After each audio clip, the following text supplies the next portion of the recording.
Antes de los grandes edificios, antes de todo el confort moderno que damos por sentado, literalmente solo existía el suelo. Nuestra supervivencia siempre ha estado atada a la tierra, así que vamos a hacer un recorrido histórico fascinante para entender cómo esa necesidad tan humana de labrar la tierra terminó forjando a la humanidad entera. Viajemos un momento al pasado profundo. Fíjense en esto, en la antigua Rusia, la palabra que usaban para definir un rastrillo era exactamente la misma que usaban para referirse a la mano humana. Era una conexión táctil, casi visceral. Nuestras primeras herramientas, no eran máquinas para nada, eran simplemente extensiones de nuestro propio cuerpo para intentar domar la naturaleza. Pero hace unos 8.000 años, en pleno neolítico, algo hace clic.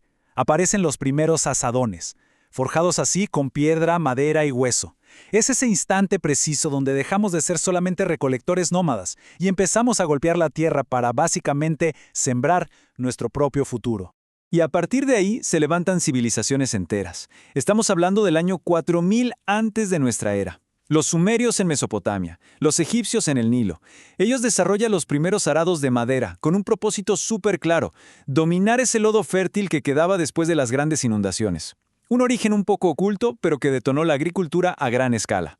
Claro, recolectar para tanta gente exigía una velocidad enorme. Así que las primeras hoces empezaron a mutar rapidísimo. Pasaron de ser simples piedras afiladas a tener estructuras de madera con incrustaciones de sílex, y luego pasamos al cobre y al bronce. Por primera vez en la historia, la fuerza humana encontraba un aliado increíble en el metal. Y aquí, el ritmo de la historia se acelera por completo. Entramos de lleno a la era del hierro. Los romanos, los chinos, introducen arados con rejas metálicas formidables. Este metal oscuro aportaba una dureza que no se había visto nunca, capaz de penetrar hasta los suelos más difíciles. Por fin, la agricultura lograba conquistar territorios que antes parecían indomables. Ahora, imaginemos que estamos en plena era vikinga. Piensen en esas inmensas palas esculpidas en una sola pieza de madera dura, como las que rescataron de los legendarios entierros de barcos de Gokstad y Oseberg. Eran herramientas verdaderamente letales para la tierra, perfectas para cavar trincheras y levantar asentamientos enteros desde la nada. Avanzamos un poco hacia la época medieval y la demanda de comida, obvio, seguía creciendo. Las herramientas de madera empiezan a incorporar bordes súper sólidos de hierro. Y ojo, esta unión de metal sobre madera no era para que se viera bonito. Literalmente multiplicaba la fuerza de cada impacto, destrozando cualquier resistencia del suelo.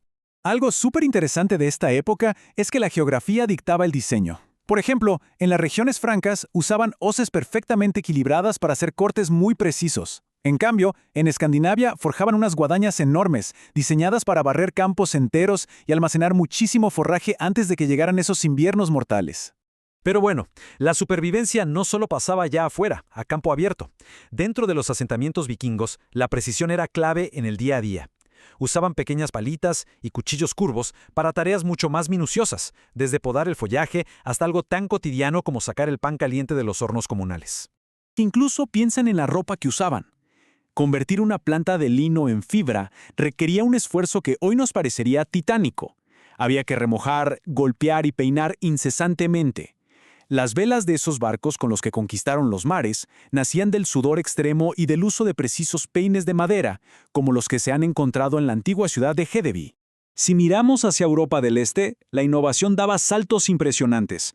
Ahí los diseños de los arados sufrieron cambios súper radicales en muy poco tiempo, porque tenían que adaptarse a una diversidad de suelos enorme. Era una regla muy sencilla: o te adaptabas rápido a tu entorno, o no sobrevivías. Y este es, de verdad, un cambio profundo, el verdadero punto de inflexión en nuestra historia. Pasar de usar palos primitivos que apenas rasguñaban la superficie, a construir arados complejos que podían voltear la tierra pesada en las zonas de bosque más densas. La ingeniería agrícola cambió el mapa de Europa para siempre. Pero claro, la geografía no operaba en el vacío. Fueron factores sociales y económicos muy locales los que moldearon cada curva de estas herramientas. Se crearon tradiciones de diseño riquísimas que pasaron de generación en generación durante siglos. Ese conocimiento empírico se respetaba muchísimo, casi como una ley absoluta para poder subsistir. Y de pronto, el planeta entero mete el acelerador.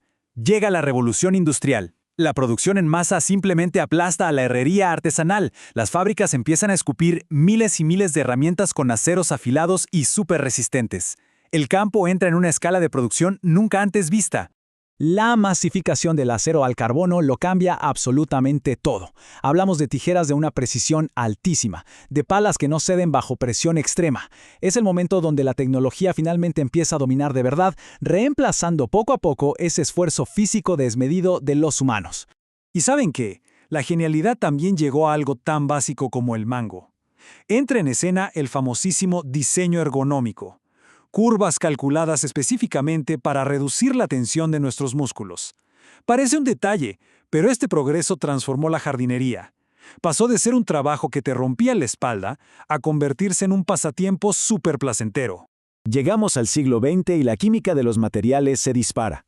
Entra el acero inoxidable, brillante, que jamás se oxida, y se combina con metales como el aluminio superlíquido. De repente, la sensación al tocar estas herramientas cambia por completo, se vuelven más fuertes, mucho más ágiles y prácticamente indestructibles.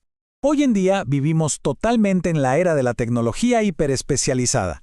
Aireadores modernos, extractores de maleza que parecen sacados de una industria pesada. Máquinas capaces de limpiar una parcela abandonada en cuestión de 40 minutos. La intervención humana hoy es casi como usar un bisturí quirúrgico sobre el paisaje. Pero, a ver, detengamos el tiempo un segundo.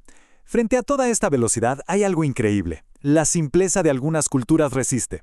Por ejemplo, en los jardines Karesansui japoneses, un simple rastrillo de madera no busca arrancar o alterar la tierra. Trazar esas líneas en la grava se convierte en meditación pura, una verdadera vía hacia la paz mental. Si regresamos a nuestra era moderna y su ritmo imparable, la revolución que estamos viviendo ahora es súper silenciosa, literalmente. Motores a batería, cortacetos eléctricos, sopladores potentes y sin ninguna emisión. Los sistemas eléctricos asumen todo el desgaste físico. Nosotros ahora, básicamente, solo dirigimos y controlamos. Pero mirando hacia el horizonte, surge una visión ecológica que ya es una urgencia vital.